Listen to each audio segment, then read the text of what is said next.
Computer. Recording live. Good afternoon, everybody, and welcome aboard. We're excited to have you. I'm just going to wait here for a couple more minutes as people start joining us in the meeting. I just want to make a couple of quick announcements, and then we will move. And we are seeing Heather McDougall's screen as we speak. Oh. That. Stop share. Sorry, sharing is caring, guys. Yeah, not a worry. Not a worry. Okay, so I'm going to go back here. So we've got 29. We're just going to wait for a couple more minutes for people to show up. Welcome, everyone. I hope everybody had a good break before. We've got, I think we had about 75 to 80 people registered for this particular course. So we welcome you all. And we're just going to wait for another couple of minutes. In the meantime, just a couple of things. My name is Lynn Abernethy, and I am the current president of CAPS Ontario. With me is Paige McIntyre. Paige will be moderating the chat and the questions. This series of webinars is an incredibly ambitious project for all of us. CAPS is run by a volunteer board of directors, and we are all incredibly grateful for your support. CAPS is a national organization, coast to coast, and we represent CAPS Ontario. We are dedicated to wine study and the support of sommeliers and the wine industry.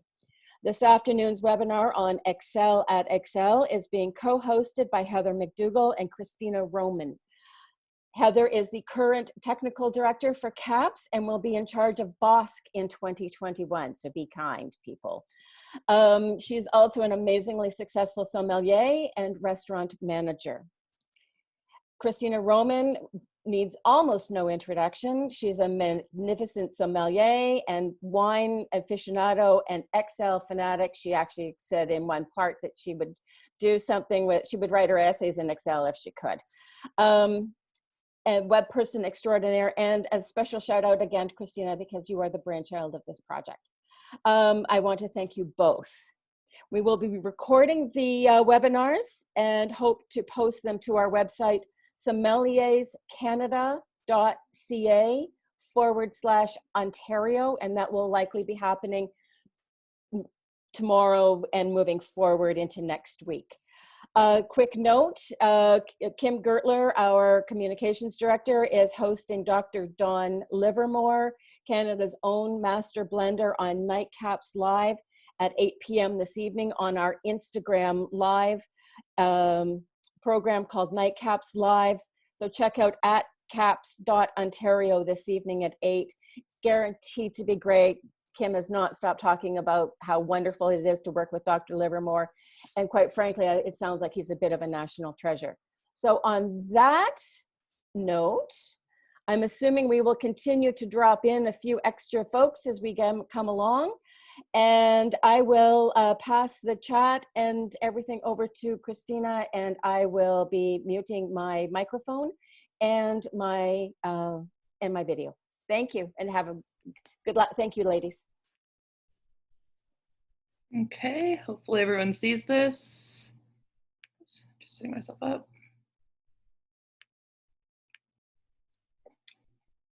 Okay, so my name's Krystina. Heather and I are going to co-host this one. There's so much to talk about Excel, so I'll do the first half, and then Heather's going to bring it home. I do have a dog, so FYI, if you hear something in the background, it might be her. I live in a very dense area in Toronto, so there's always people on the street. So first 30 minutes, I'll start it off. We'll end off with a few live demos. I'm actually going to open up Excel and walk you through how I quickly do it. So hopefully you've been learning, taking notes, and let's get going. So first, intros. I know Lynn did a quick introduction, but I'm also going to follow up. My name is Krystina, or I go by Chris. If you have any questions or email after, we will be posting the deck as well as the recording. By day, I'm a digital person. By night, I'm a sommelier. Typically, you can find me at somming at George on Queen. I've been doing it for my 4th season now. Wow, big team, love doing it. But I also love Excel. And so I suggested it to Heather, who's a general manager, Excel lover, certified sommelier, huge wine geek, and such great experience. I'm really honored to be hosting with her. Also, FYI, Heather just launched her new website, so go check it out. Oops. There we go. So why Excel? So don't think what Excel can do for you, what you can do with Excel. Excel is a multi-purpose spreadsheet with millions of uses, millions. Entire business is actually run on Excel. Now, Excel can be very daunting. I have been working with the tool, 15 years at least. I really started about 13 years ago during my internship at IBM, and I got a role as a sales operations manager, sales ops analyst, and I didn't really know what that meant, and little did I know that that would start my love affair with Excel. I use it as a calculator, I use it for invoicing, I use it for sorting, for task management, calendars, wine studying, customer tracking. There are so many things Excel can do, and we are here to help teach some of those things. So, I love this meme. Let Excel do the job for you. Also, if we're going too fast, please throw it in the Q&A.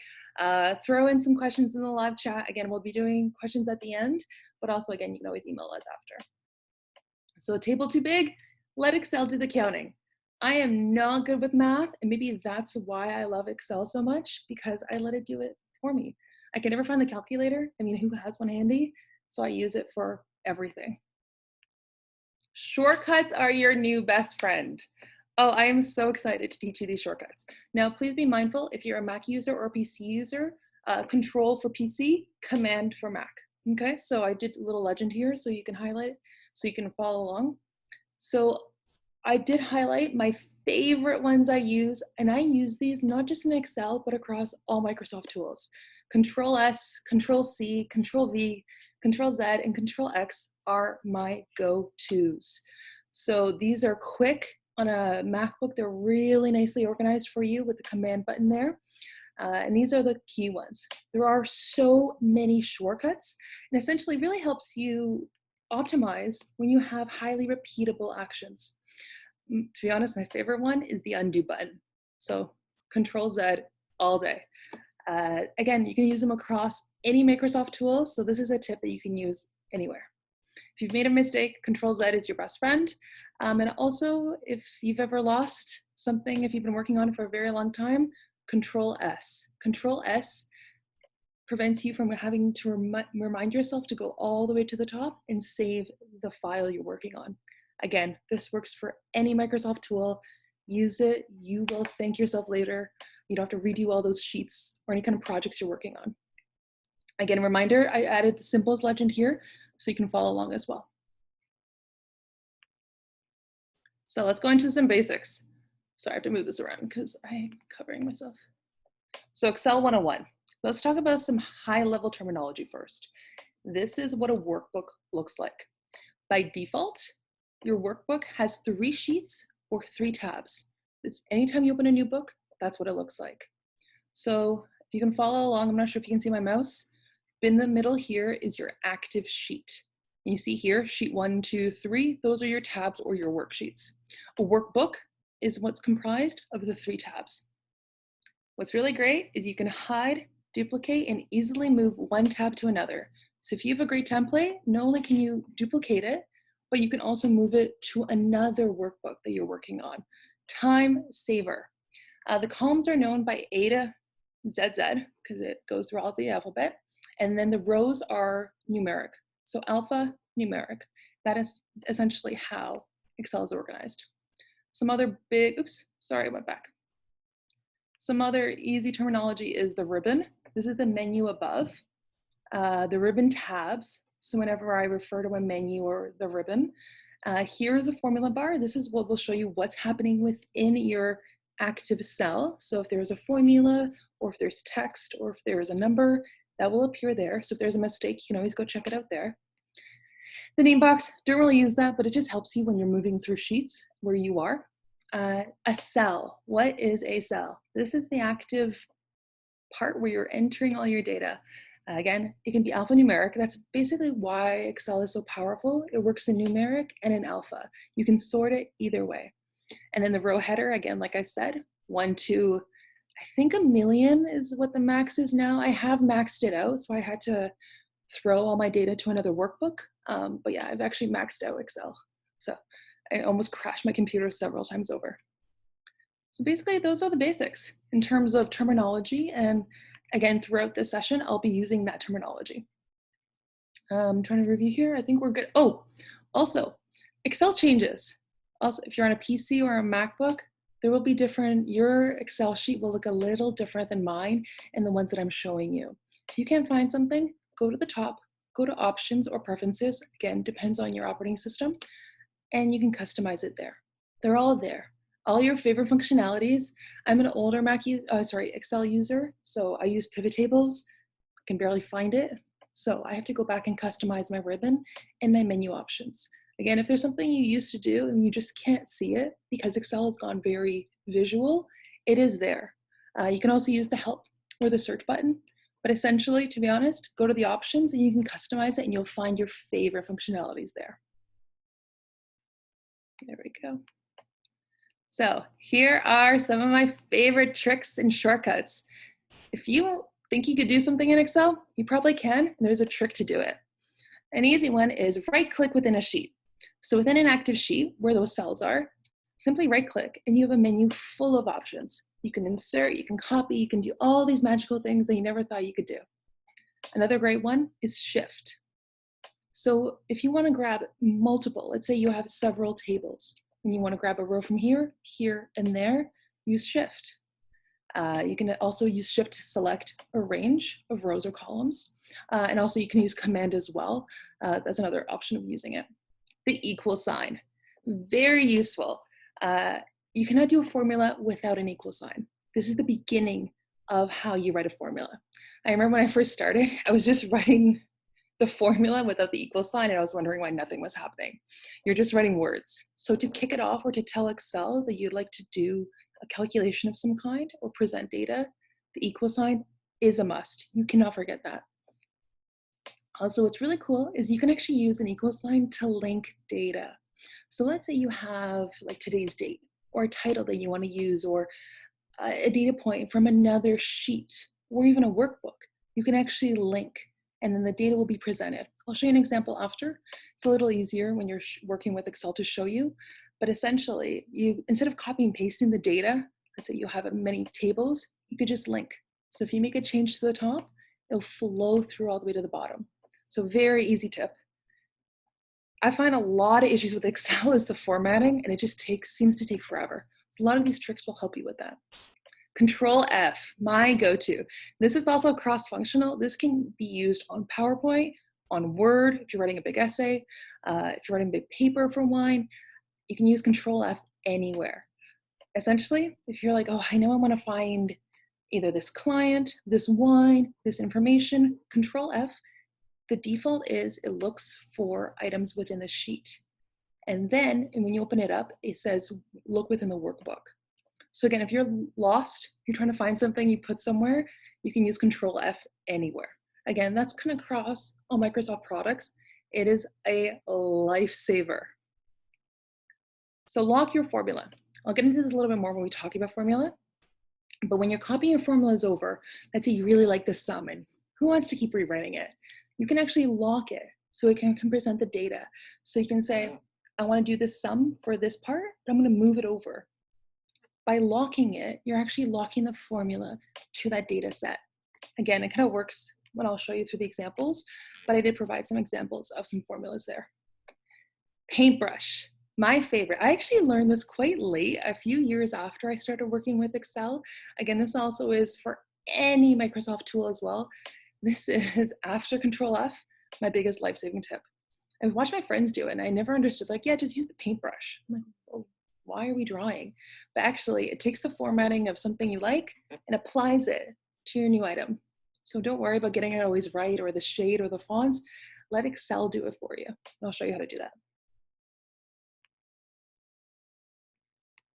So I just want to make sure we're about 50 minutes in Any questions, pop them in. I know Paige is helping us today, so thanks so much. And yeah, we'll continue on.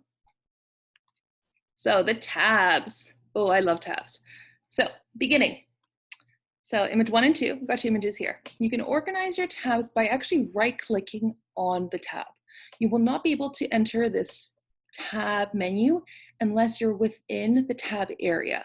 So that's kind of important to know whenever you're working with Excel. If you're like, oh, I want that menu option for tabs, you can't tap it within the active sheet. You have to go to the tabs, press right-click, and you'll get a whole different menu option for tabs. You can insert a new sheet, you can delete, you can rename, you can color. I love coloring. So you can track all your various sheets. And here is the powerful tool of move or copy. Let's say you have a template, you have a budget. I know Heather's gonna help us with budgeting later. You like the way the budget looks, or you wanna adjust it slightly, but you don't wanna play with copy paste. You don't wanna deal with the formatting and the scariness of copy paste. Move or copy your sheet. Very important. This has saved my life ever since I learned this tip. This has been a lifesaver. So how you do it is, so right click within the tab area, go to move or copy, and this is the menu that will pop up. So first I go down. You can actually move a sheet within it. I mean, you can also drag it, but this is a little easier. But when you want to create a copy, you have to tick this off. By default, this is unticked, so very important. You have to tick this off. Either you can move it within, again, the workbook, or up here, you can change the book you're going to send it to. So if you want to change it somewhere else, you move it there. Press OK, and off it goes. You've literally just duplicated your entire sheet and your formatting. So love that tip. One of my favorites. Columns and rows. Let's go through this quickly. So again, alpha on the top, that's a column, numeric on the side. So once you scroll over, remember how I said that depends on where you are, you will get different options, menu options, and capabilities, depends on where you are in Excel. Location, just like in wine, is key for Excel. So, wine joke. I can see Heather laughing. So when you move over to the alpha, let's say I moved and I'll show you in live, if I move over to D, my cursor will actually change to an arrow. And then when I right click, you see I have different menu options for that space. So as a result, there I can do different things that I couldn't do in the cell area. So location for Excel is key. This is, I think, it sounds like a basic concept, but just like in wine, placing is everything. Location, location, location. So you have different capabilities and functionalities, depends on where you are within Excel. Super important. Here, again, when you hover your mouse, it will become an arrow. It won't now because we're not live. But this means you can see how I'm selecting the entire row. The entire row is blue. This again is key when you're moving data, you're moving things around, or you want to insert. You're like, oh no, I need to insert something else there. This is where you do it. You can delete, and also my favorite, you can hide. So see how up top here you have A, B, C, D, and then it jumps a little bit to A because I've hidden. So I have actually hidden several columns. How do you know that a column or a row is hidden? You see how it becomes blue? It's highlighted in blue and bold. So you can always tell if you're getting a worksheet and there's something hiding, or if there's a calculation, it's there. And then also if you want to unhide it, you highlight both. So again, scroll over, highlight both, press unhide, and you'll see that. So I'm always, whenever I get analytical sheets or I kind of get like the final numbers, but I like to see the data points to really see what's driving some numbers. I unhide a lot of things just to see, so I can track all the formulas. Okay, so that works again for columns and for rows. Group, so let's group. I don't use this one as often. It depends on what you're up to. I mean, if you're deep into planning, so I'm just gonna have a sip of water. If you have a lot of tabs, or if you're doing financial statements in Excel, very helpful for balance sheets and organizing your data points or taxes. I do them in Excel.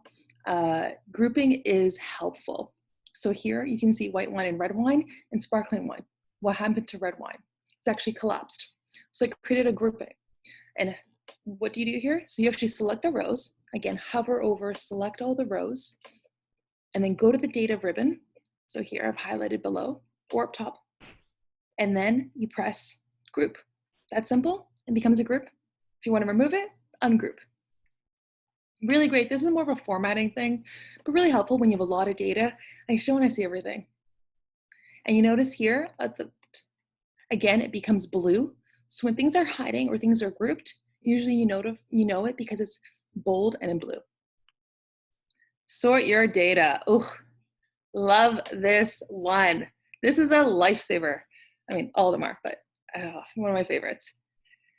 So data can be sorted in ascending or descending by any value. And that's what makes it very, very powerful. You can do it for alpha and you can do it for numeric.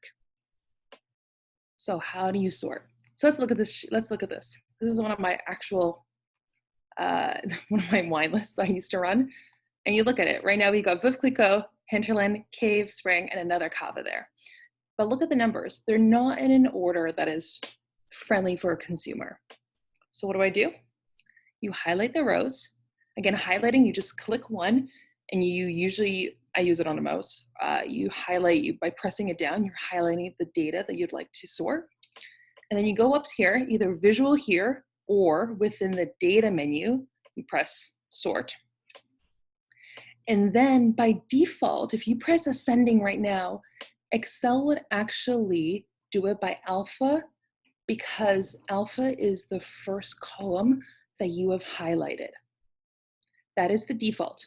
So whatever your first cell is, or your first column that you've organized by, it is going to think that you'd like to do either ascending or descending by that column. Now, what if I want to sort it by pricing? Let's look at rosé and white wines. So here below, it's nicely organized by numeric, nicely. I want to do it like that for my bubbly and my champagne area. So same thing, highlight, go up top to the sort button, press either ascending or descending, highlight, go to custom sort. And here at the bottom here, I provided you an image of what it looks like. You can actually select the actual column that you'd like to sort this set of data by. And literally within 2 buttons, you just select, and the default actually was selected, column D, which in this case is, I think, the by the glass price, sort on the values and do largest to smallest or smallest to largest. And there you can customize. You can even do extra levels of sorting, but in general, if you want to avoid that default and you want to sort by a different type of data point within your selection, this is how you do it. Again, I'll show you guys once we get into the live. So sorting, you got to play with it a little bit. There are some functionalities there. Hopefully I've outlined it nice and easily for you. But that's why I provided a lot of screenshots. So when you go back and you play with it, you have it right here for you. So let's filter. Oddly enough, the 2 buttons, sort and filter, are right next to each other because they're quite popular. They're used a lot. One thing I hate about filtering, you can only use filtering once per sheet. It's kind of limiting. That's why sort button has become my best friend, because filtering, you can't do it out multiple times. Actually, I use this as an example. In the way actually your data is built will determine what functionalities you use. So in this case, beer, alcohol, non-alcoholic, and wine are all separated.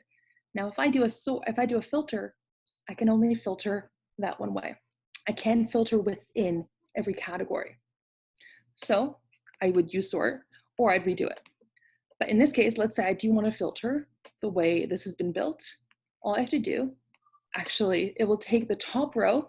You can select what you'd like to use as your top menu or your top filter, highlight it, press the filter button, and that's it.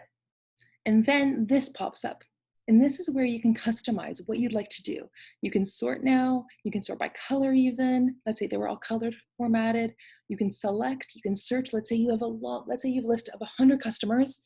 Like, oh, I want to find this customer really quickly. You can use Control F, or you can also use filtering. Again, one thing about Excel to remember, there's multiple ways to get there. There are many ways. I'm going through my favorites, the ones that are kind of the most popular or that I've learned and researched, but there's probably even other ways to do things in Excel that even I haven't thought of, or Excel or Google, and there's so many different formulas. That's actually the hardest part, is figuring out your system and how to do what you'd like to do. So also within it, so whenever I do a filtering, I use the sort. It's so easy. That's where you can find and you can physically check and uncheck items so you can quickly look at data points. So let's do conditional formatting. Again, kind of one of my favorites. Let Excel do the thinking for you. So let's say you have an Excel sheet and you want to highlight, I have a whole list of wines. You want to highlight when a price goes over a certain budget. Let's say we don't want a wine over $30.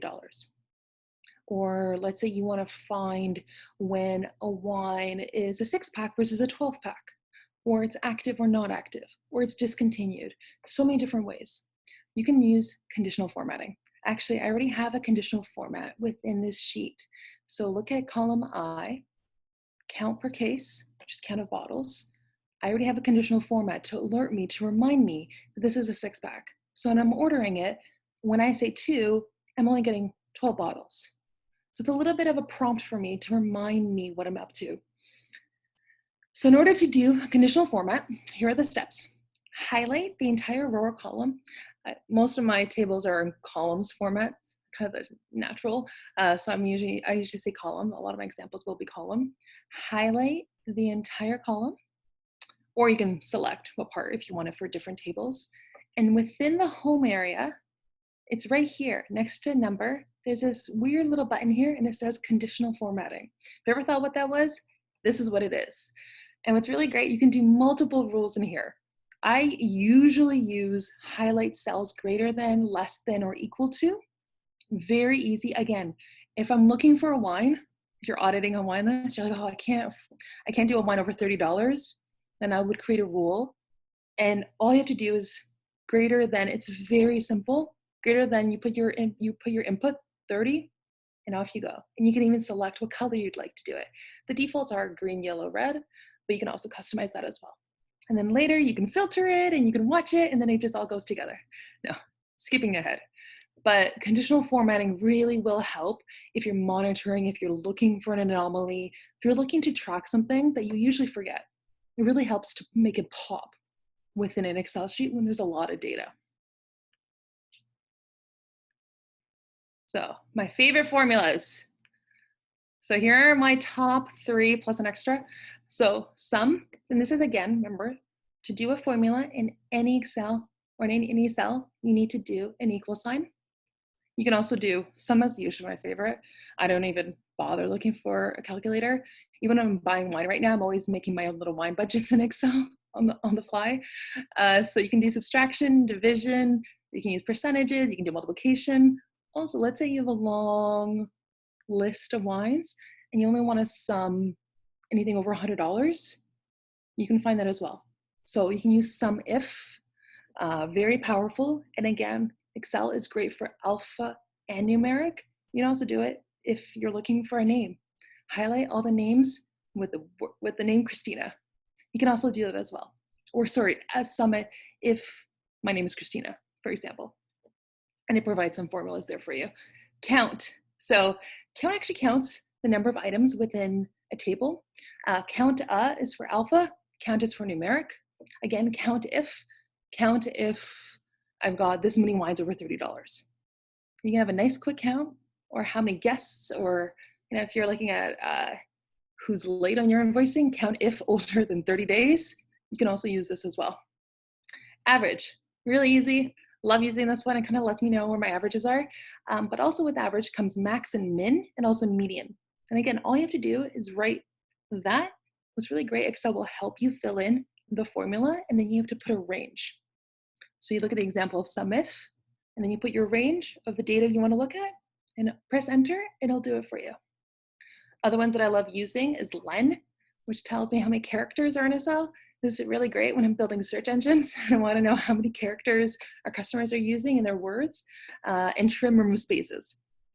Another pro tip is Alt-Enter. This took me a while to figure out, and I always have to remind myself, if you're within a cell and you want to start a new line, that's how you make the line look pretty, or jump into the next line, called a line break, and that's Alt-Enter. And again, if you want to change your data, let's say you started building a table this way or horizontally, but you want to change it vertically, use paste special and transpose. I also provided a link there for more formulas help. Okay, let's do a quick live. I only got a few minutes, so I'm going to hand it over to Heather. I also provided here some Excel help. If you're stuck, ask Google. Excel's been around since the early 80s, I think 1982, 85. There's a lot of resources out there. Get someone you're comfortable with, but Microsoft has a lot of help. They have tricks, they have their help area, they have trainings on it, they have templates to use so you can build off of it. And then there's some other ones there that I like for a reminder, like VLOOKUPs for formulas for and other resources. So I am going to new share. I'm going to quickly jump over. I do have some exercises, but I'm going to pick and choose which one we're going to do live.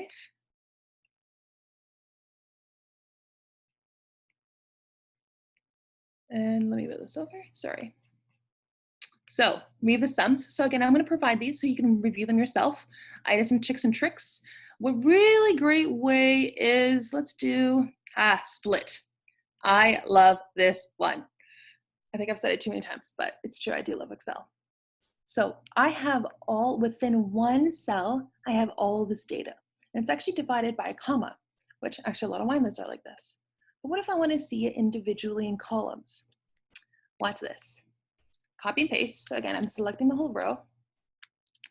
Off we go. Let me go to, where am I here? I don't even know where I'm going. Oops. I've even forgot my own instructions. Text to, there it is. Where am I? Here, text to columns. Now, sorry, just get this out of the way. So if you want to divide data that's within a cell onto different columns, you use delimited, tab, and sorry, my alarm's going off. Tab and comma, press next, off we go. Magic. All that data from one cell, instead of you having to sit there and copy and paste it all and rewriting everything, just got moved over. So that's the beginning. There's a lot of cool tricks you can do with this one little functionality, but let's say you have it all together, all data in one cell, and you want to divide it into different cells so you can filter, you can sort, you can do other things with it. That's a nice way to do it. Again, all the instructions are here for you. Let's do fill. So in this example, we're doing a sum.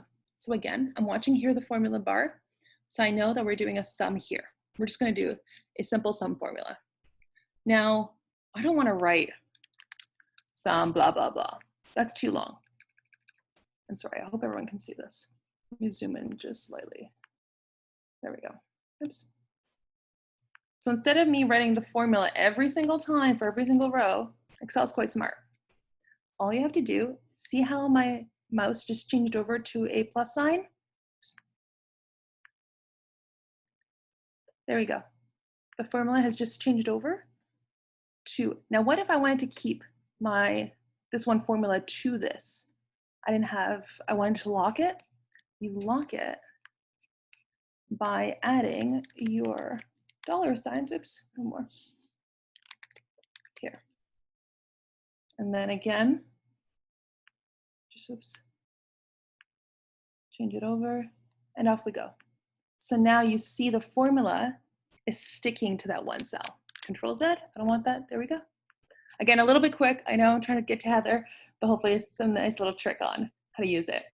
I'm going to teach you a transpose because I do love transpose. So let's say I've started doing setting up my sheet, but I'm like, oh no, I actually want to change it. I want to just flip it around. Again, don't write it out. Copy, click the cell you want to add it to, paste special, transpose, magic. Easy. So the steps again are there. I'll provide them. That's a fun one. Anything else here? I think these ones I'll leave. Raw. So I'm going to show you how to do the sorting. I'm going to do it live so we can all see it. Again, this is a little bit of a messy wine list that I built. Let's change it because right now it's, I don't know, so you can see, oops. So I've got the, this menu there. Okay, let's go to my sort. So I've highlighted it. Let's sort it in alphabetical. Oops, there we go, oops. There we go, alphabetical. Sometimes if it doesn't work, go a cell above because it usually goes top cell and then below it starts. So it wasn't working, so I just went a cell above and magically it works. Now I want to sort this by, actually it's being sorted nicely here. I want to sort the rosé and white wines by the glass. So this is column C. I've highlighted, let me highlight the entire area. Let's go to custom sort. Sort by column C, because I know that's my by the glass. Sort on the values, I want to go smallest to largest. Off we go. Magic. Also remember, if you're doing this, grab the entire data set. So if I did this here, let me show you here. I'm going to do again, custom sort. Oops. See how it jumped down? I have to go up again. Custom sort. Organize it by column C, values smallest to largest. Do you see how this column A didn't follow along? Because I didn't highlight it. So go back, Control Z. Hopefully everyone's following along. I'm trying to be very descriptive what I'm doing. Again, I'm selecting the entire area. Custom sort, column C, values smallest. Yep, magic. There you go. One more and then I'll give it off to Heather. Let's go to, what's really great is you can take this and you can turn it into this. You can actually use Excel to make things look pretty, especially now when things are changing every hour, every day. A lot of tools, Adobe can get quite expensive, especially when you're a smaller business. Sometimes, I mean, the licenses are expensive. You can use Excel. This is literally just done in Excel. Nice little tip I'm going to teach you how to get rid of the grid lines. I know that's a big one. People ask me, go to layout, grid lines. Bye-bye. Easy one. I actually do everything in Excel. I even have my order template that I would copy and paste in Excel. Everything is here. Everything to run a wine list, to do any kind of contact tracking, I do it in Excel. So here, I'm actually gonna show you, I provided some examples of how to do max, min, average bottle price, and product count. So again, all I had to do, I'm gonna actually do it again for sparkling wine because I purposefully left it blank so everyone can follow along as I do it. So I'm going to insert rows. Again, remember, I'm moving over. Do you see how my cursor changes when I scroll over? I'm going to just add one more because that was a little bit bad. I'm a little bit of a stickler for formatting, so excuse me. I have to make it look pretty as well as I'm doing it.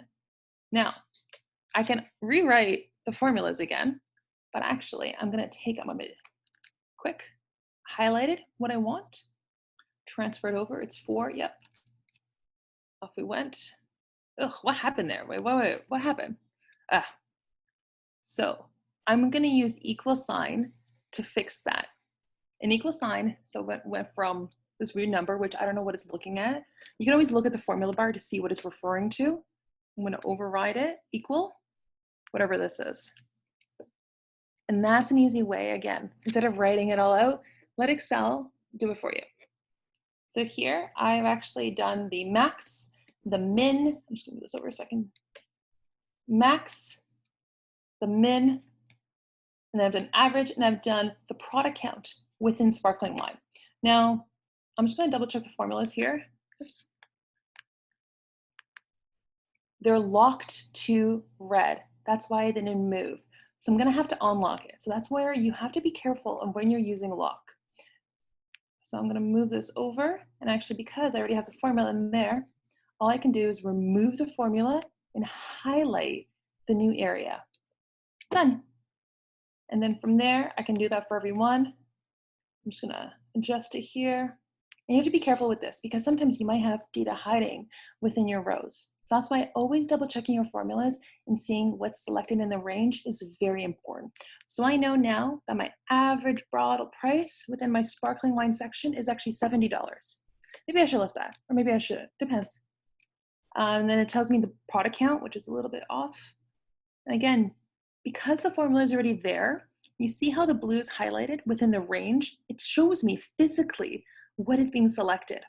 So you can actually change it by actually entering the numbers, or you can just shift it. I'm just gonna, to be honest, I'm doing it manually. I'm shifting it, but I could also move it. Nice and clean. This tells me I have 5 products with my sparkling wine list. That's my average bottle price, That's my min, that's my max, and off we go. So on to Heather. All right, thanks, Chris. That was awesome. You stole so much of my thunder. Sorry. Like I have barely anything to cover. So for those who attended this morning, we're gonna jump back in to P&Ls, forecasting, and then some data export management, like finding fast answers to questions you should be asking whenever you see a set of data. So I'm just gonna go here and share my screen. Do I want to stop other screen sharing? Sorry, Chris. I love your deck, by the way. It's one of the nicest decks and nicest presentations. So beautiful. Thank you. Yes, love you. Okay, so we're going to start with forecasting here. Great.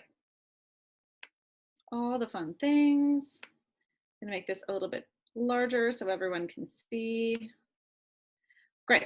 So for those who joined us this morning, this is just the front page of a P&L and forecasting. So this is where all of the magic happens when I figure out how much money we need to make in order to have money left over at the end of our P&L. So one of the things that I think is important for you to know is that there are always areas in Excel where formulas live that will carry forward and areas where data lives. So once you have this, once you have a well built out spreadsheet, you can copy and paste like Chris showed us. So just at the bottom, if I wanted to copy and paste this, just right click, move or copy, create a copy. So once you have a fully correct sheet and you want to use that moving forward, it's very easy to link them together. So you'll see at the end of my 12 periods, I have all of my totals populating forward. So I see the breakdown to everything here. And it's very easy to build in these formulas. And it's possible to have a bunch of sheets carrying together. So you can have 25 sheets in this workbook and have the totals in every section come forward. And then the totals on every sheet come forward. So then you look at everything that's consolidated and concise. It takes a while to build out, but once you build one good sheet, move and copy becomes your best friend, and then you just get to play with it.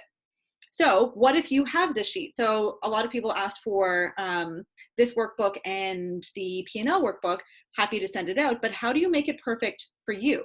Maybe you're not doing a just lunch and dinner restaurant. Maybe it's lunch, dinner, late night. Maybe it's breakfast, lunch, dinner. How do you add on extra fields? How do you customize? How do you make it better for you?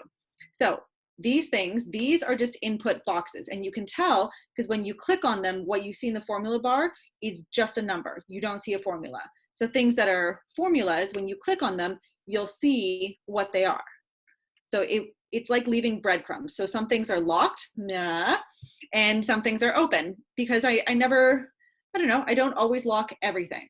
At this point, I know how to fix mistakes that have gone wrong, and I don't protect the formulas in my sheets as often as I used to, mostly because I'm better at Excel now, so I don't see the point. So if we wanted to add a late night section, I would just take this, I would shift, copy, paste,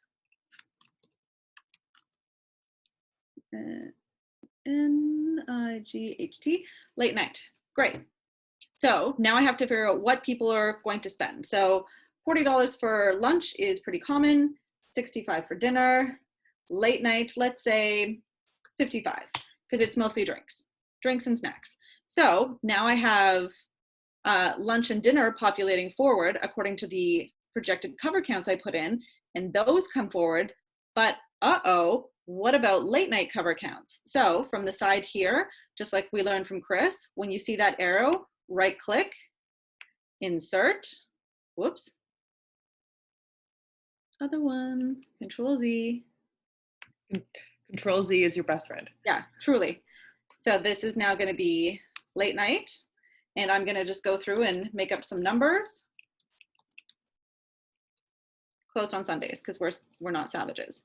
And then I need a place for that to come into. So we're not going to do any private events. So I'm going to kill that. This is going to become my late night. And now you see these formulas here. What I'm going to do is I'm just going to steal that formula. So I'm going to take this and just like we learned here. So when it has the glove, that's when you're going to grab and physically move the cell. When you have the black X, that's when you're going to paint the formula. So not only can you paint it down, but you can also paint it all the way across. So it will take all of the information, just like the row above it, and say, hey, this is what I want to do. Oh, I don't have a value for dinner. Great. So now everything carries forward, and linking things to the end. So at the end of this sheet here, these totals are just consolidations of all the things that we put together, and these totals are sums from all of our columns. Now these formulas are all set to link to the last page, so I can see physical totals of everything. So even if you get a sheet that's not quite perfect, there's always room to grow, and it's pretty easy. By using the existing formulas that are in place, you can very quickly customize this to make it perfect for you. You can change the colors, that's super easy. You can add in different fields, again, super easy, but nothing is very complicated if you have a little bit of a head start. Building something out from nothing becomes a little bit more time consuming, a little bit more onerous, but again, still totally possible. So we'll get rid of that one. Don't save. Great. Oh, and hi, look at you, pretty face. Share P&L. So we worked a little bit with this, great. We worked a little bit with this P&L this morning. We had a look at all the things. One of the things I did was I just did a quick data export. So I took this right from a point of sale system. So a lot of the decisions that I make as a buyer come as a result of existing information. So I look at this and everything is kind of in proper categories, but there's a lot of data here. Like there's just a lot, and not all of this is useful information. So when I look at giant data sets, what I want to do is I look to this to help me target my finding of efficiencies. So I want to look at the things that we sold the most of, because those are wines that I need to make sure that we're hitting not only our targeted cost of goods, but we're overachieving on those costs of goods. Because if you're moving product at volume, those are the items that have the biggest impact on cost of goods. So if you're selling 900 bottles of a wine at 40% cost of goods, and your wine target is 29%, then that's going to tank your cost of goods, because cost of goods sold is just a calculation of usage. So if you're not charging enough for a product that you're selling a ton of, that becomes problematic. Now, there are certain categories of items called loss leaders where you take the top line sale, just like we learned this morning, top line sales, right here, right at the top of your P&L, that's where you make the money. That's when someone hits the button on the POS, that's a top line sale. So if you're going to open for one foretop at the end of the night and hold open the kitchen, what you don't want to sell is a $20 plate of pasta. You want to sell a $100 steak, because you'll get that immediate hit for top line sales, and you just count on efficiencies being found somewhere else. To stay open for a foretop for everyone to have a $20 plate of pasta doesn't really make sense. But if you're going to come in with 3 friends, have large format steaks, couple magnums of wine, I sure will hold the door open. Like I would either way. I'm a nice person, but like I would prefer to do it if you're ordering magnums. It's just more fun for us all. So this is just really a straight export. I've cleaned it up a little bit, but not too much. So it's things like this when I start to look at how I should be making decisions, and having the names of the products right here really helps to direct my focus. So this is where I use most of my sort functions, because I want to see what my top sales are. So just like we learned from Chris, you have to highlight the entire data set where it is right in front. Come on. Sorry. Zoom things are good. Oh, I can move the Zoom. Sorry, guys. So sort and filter. Now, since I want to know what my top cells are, I'm going to sort it according to column, and that here is column F. So I'm going to custom sort based on column F values, and I want the largest to smallest. And then I'm going to see what I've been selling the most of. Great. So Talon, Gaston Chiquet, and Franc Ducré. Great. So those are like 3 entry-level price champagnes. That's good. So that tells me that I should be looking to either add more or make sure that those wines are performing and overperforming in their price point.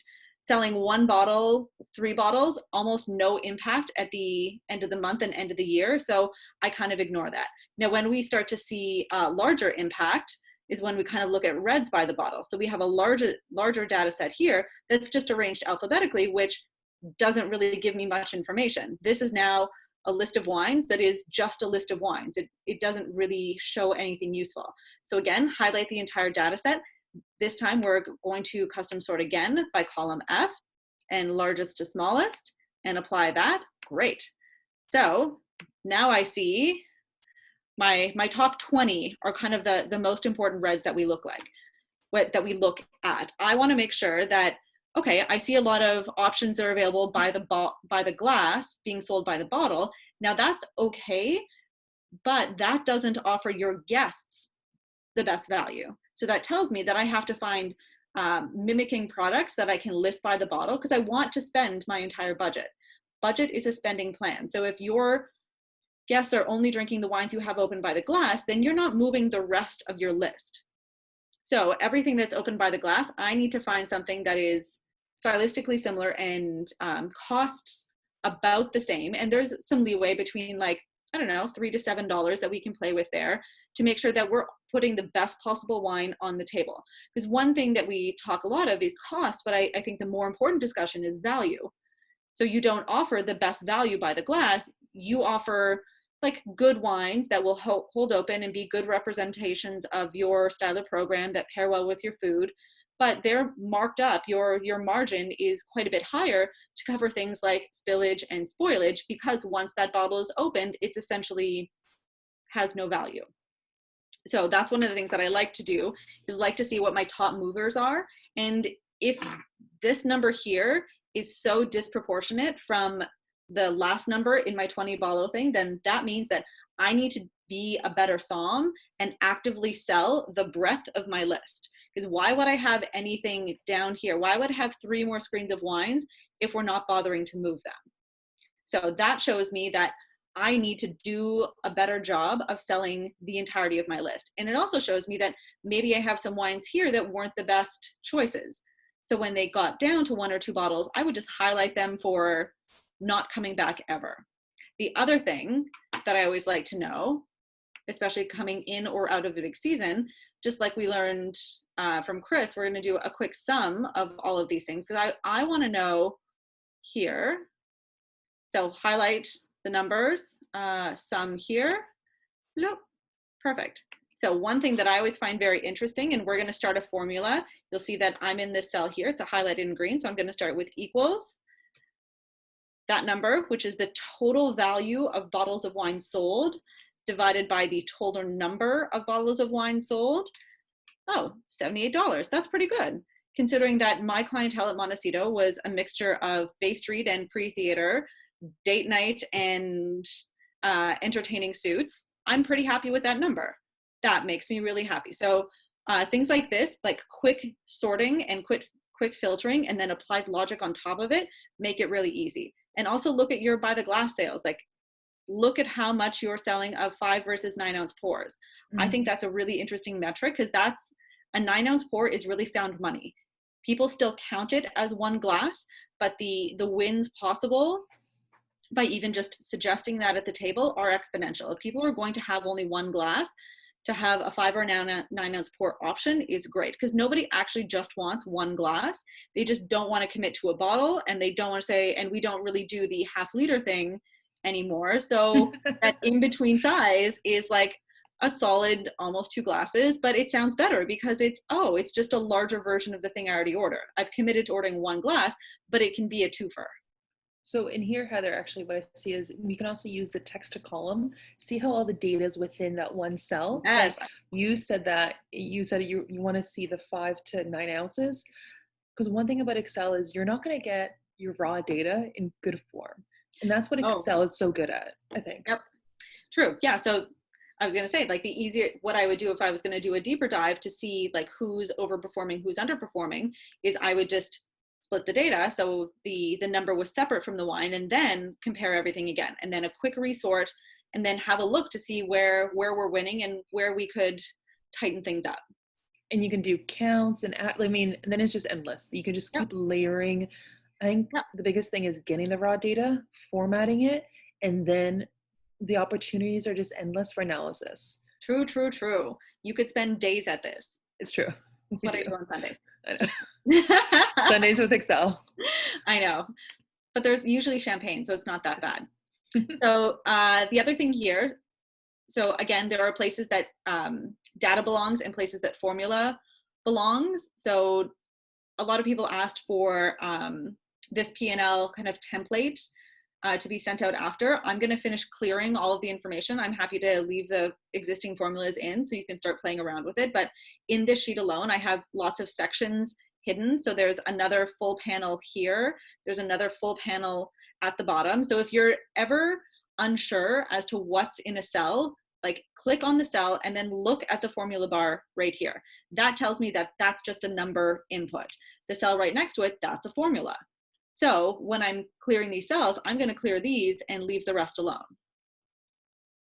So if ever you're not sure, just click on something and figure it out. And if ever you get lost, because this is a P&L that I usually airplay to my television so I can see everything at once and then kind of go through line by line and highlight things and leave myself notes and goes, oh, I need to look into that, or I need to open the general ledger and look back to all of the expenses that were coded to this column, but I still want to see everything. Or how is it possible that last year we spent $30,000 in advertising and this year we only spent $5,000? That seems weird. Did something get miscategorized, miscoded? And it's just a really easy way to kind of look backwards and forwards. And then with Excel, you can make it nice and tight so it's not overwhelming to everybody else. So we're at the 1 hour mark. Are there any questions? Oh, something's flashing. Great. Hi. Magic indeed. Ooh. Yeah, so if there are any questions, feel free to throw them in the chat right now. If anyone wants to raise a hand or do something. There's a little bit question on the if formula. Oh yeah, do you want to go back to that? Yeah, do you want to take it or do you want me to take it? No, go ahead. Okay. So let me, I just canceled my screen share, I think. Yep, thank you. I'm just gonna go back to right here. Actually, I'm gonna probably go right into live into Excel. Yeah. So 1 second, just because it's easier to do it that way. Now, I don't do it as often as I used to. So let's do a count if. So equal sign, again, that's how you start. So I'm gonna zoom in a little bit so you guys, actually that should be fine. Count if. So again, also, I think we jumped over it.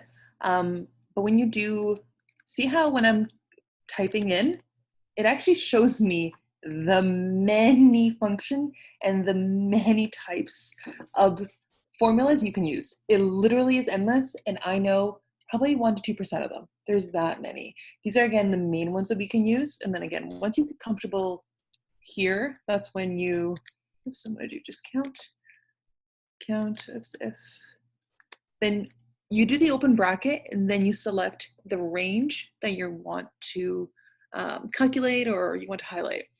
So I'm gonna go here. I'm just gonna do a small range so I can track it. Count if. Also, it's really nice, right underneath when I'm typing the formula in yellow, they're giving you prompts. Back in the day, that did not happen. No, it's so much easier. It really helps when you're doing it. So they've provided a lot of prompts as Excel has matured over the last few decades. Excel has really done prompt. So here it's reminding me, do your range first, comma, so I'm following along. It's bolding what I'm doing next, essentially, was my criteria. I'm just gonna do, when you're doing conditions, so this is a condition, you need to do with the apostrophes. Equals 6. Just gonna do a simple one. Hopefully this works. 1, it worked! Hopefully that makes sense. But essentially what I did here was, and I'll zoom in a little bit more for you. So what I did was I took a range. I want the count of how many of my wines are actually 6-packs versus 12-packs. Again, it could be anything. Count if over $30. We can do that as well. I can do a conditional formatting as well. But in this case here, I'm gonna make this bigger so we can see. Count if within this certain range of data, my something equals 6. And I was very specific. You can be more general. Typically, specificity is best in Excel.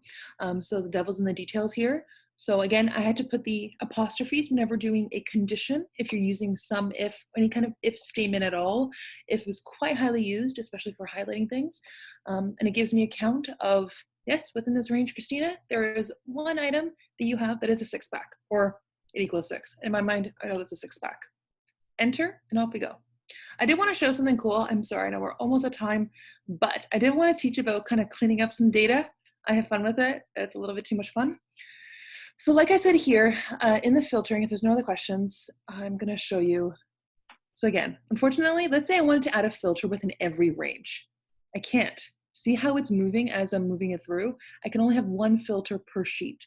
So that means this book has been kind of not designed properly, or templates become very important. And actually, you kind of become a designer when it comes to Excel, because how you design your templates really will limit or will enable on what you can do. And let's say I want to understand how many products I have within each. One quick tip, actually, you can see my screen here. Naturally, oh no, so here, see how I've highlighted this set of data? At the bottom here, sum equals 0. If there was a number there, it would actually sum it for you. That's a nice little quick check, just by the way. Because this is an alpha, it's not doing a sum. It can't. So what I'm going to do here is insert. Now, because I want to be able to count within every category, what do I have in my product list? Copy, paste, easy peasy. I'm just going to leave the formatting the way it is. Again, I'm just doing Control C, highlight, Control V, and there's many ways to do this. I just want to be able to do counts. I want to be able to filter it. Eventually, I want to do a pivot table, which that's another mastery. Your favorite thing. I love pivot tables, but that's for another more advanced session. I'll just do a quick delete. Now, oh, I want to delete all these different. So I'm going to do, again, highlight over, shift, oops, sorry, command, that's the wrong one. Command, delete, off we go, nice and clean. Look at that. I'm going to do no fill, because I was highlighted. Ooh, paintbrush, my favorite. So this is a great example I wanted to show you guys. Highlight, again, I like the way the formatting is in the cell. So I'm going to go all the way through. Nice and clean, look at that. And now I have a table with product type. I can do counts, I can do filters. I need to refilter this now. I like this formatting, so I'm gonna do the formatting there. I'm gonna insert so I can do some more magic. And look, now I have a nice, actually clean table, so I can filter specifically on a product set type, or product type, for example. And originally, the data wasn't there. But within a few clicks, I have made this more usable, more data friendly, and better for manipulations. So if I just wanted to capture all my beers, easy. See how the filtering works there? Before I couldn't do that because, again, you can only use one filter. I'd have to do it for every category. I'd have to sort it, or I'd have to calculate how many there are. Now I can do it this way. And then if I do a count, because we're in alpha, off we go. It gives me a count within the category. So and then I can highlight, and there's so many more things we can do here. But why did my count not expand? Because it was to my original. So I'm just gonna add some more here so I can see my total count of products. Just gonna add a 0. Now I know I have 42 products total, and then it will adjust as I use my filtering. So again, this is how you use it. Again, you'd have to change that over. You can use a custom, you can play with that a little bit more, but hopefully that helps you explain. That helps a little explain on how formatting and how important formatting is, so you can actually do a lot of manipulations. We're over time. Just a comment from Lynn, no pivot tables, please. No way. We're going to do a special deep dive on pivot tables. Yeah, there's so much fun. Oh my God, it's incredible. And we can do graphs and all those fancy, a lot of graphs you see in PowerPoint are actually coming from Excel. And so there's so much more we can do. This is hopefully a high-level overview of some high-level tricks, easy data manipulation. See how I was able to really quickly create a table, filling in the data quite quickly so I can do more with it. I think that's really the goal of today. So thank you, Heather, so much. Thanks, Chris. You're a master. You too. Tomorrow, what do we have, Lynn, tomorrow? You guys have the amazing, thank you both again. This was absolutely incredible. And please, no pivot tables. Please, no Pivot pivot tables. tables. It was amazing, and I'm completely boggled. Again, we will be posting the recording once it all gets set up, and we'll send it off to sommelierscanada.ca/Ontario. We're looking forward to seeing everybody tomorrow while we have Bree Dema and Julie Garton and Laurie O'Sullivan come in and talking about wine lists and bringing them up to date, and how these are women who have had to take over wine programs, and they will help with getting that organized for us. It's called Future Proofing Your Wine List. If you haven't registered for it yet, you can go to Eventbrite. And again, that is Skills to Pay the Bills, capsontario.eventbrite.ca. And last but not least, and after again, I thank the ladies, we're talking about Night Caps Live with Kim Gertler tonight at 8 o'clock with Dr. Dawn Livermore, master blender, works for JP Weiser's. You know what I'm going to be doing at 8 o'clock.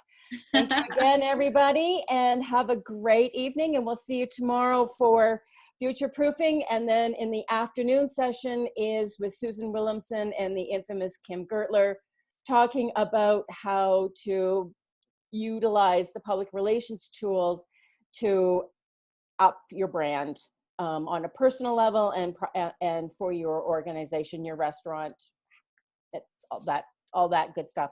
All skills to use. Thanks again to Krystina for for bringing this to our platform, and we look forward to seeing everybody tomorrow morning at 11 o'clock with Bree and Jules and Laurie O'Sullivan. Take care. Have a great Bye, evening. everyone. Bye. Bye.